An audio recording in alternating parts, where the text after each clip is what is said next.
On the breakfast program this morning, one of their audience, in fact, several members of their audience became involved in sort of the pursuit, attempts to stop a stolen car. I'll just play you some of it. Chris was the man, the caller, the audience member involved.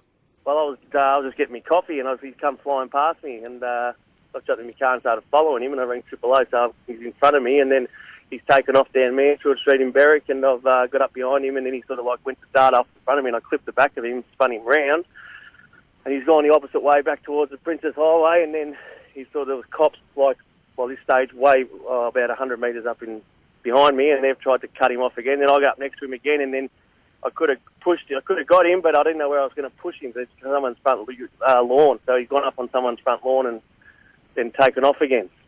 I tell you what, Chris, you don't have a no pursuit policy, do you? I want to get the bastard. What's your view of that? We don't have a no pursuit policy either. That's my first response. But look, the fact is, it would be good if that fellow rang into the police and give us a call on that one. The Air Wing don't have any recollection of through that event of that sort of occurring. So if it's occurred out of the side of the Air Wing, perhaps give us a call, because we'd be happy to have a look at that.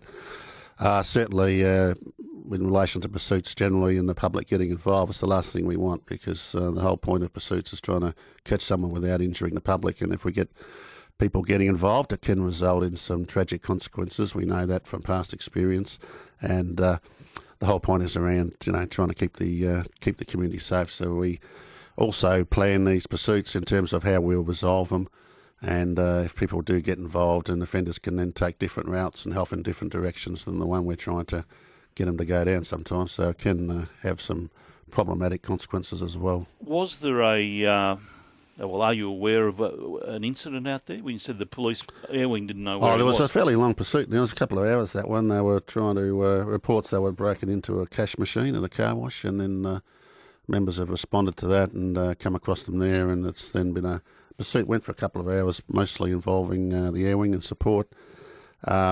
Eventually, a couple of men, 25 and 23-year-old fellows, were then caught as a result of the pursuit concluding. I think we may have concluded it with some stop sticks, and at that time a couple of our vehicles were rammed as well. But the Air Wing covered the event and in support of the pursuit, and they're not saying that they've seen that incident occurring, so we'd like to know more about it. Okay. If it's the same thing, this man's taking a bit of a risk if they're willing to ram a police car. Yeah, it's a big risk, and exactly what we want to avoid. We don't want innocent motorists, innocent pedestrians getting killed, seriously injured. Exactly what we're trying to avoid through these processes. Is it part of a broader problem, though? Is there perhaps a bit of a perception, and it goes to the Darren Hinch thing as well, is there a bit of perception that police are not doing enough, that members of the public feel that they should get involved themselves? Oh, well, they shouldn't think that, because our police are out there every day getting involved, every day catching criminals, and we've talked before about the amount of arrests we've made in the last year. It's been a massive amount.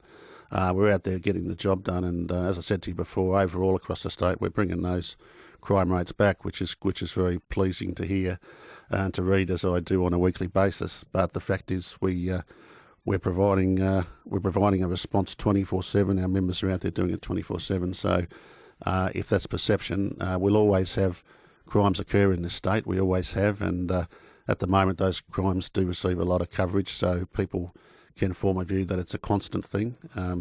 But in fact, the fact is, in terms of results, we're getting those numbers down because our police are out there visible and getting the work done.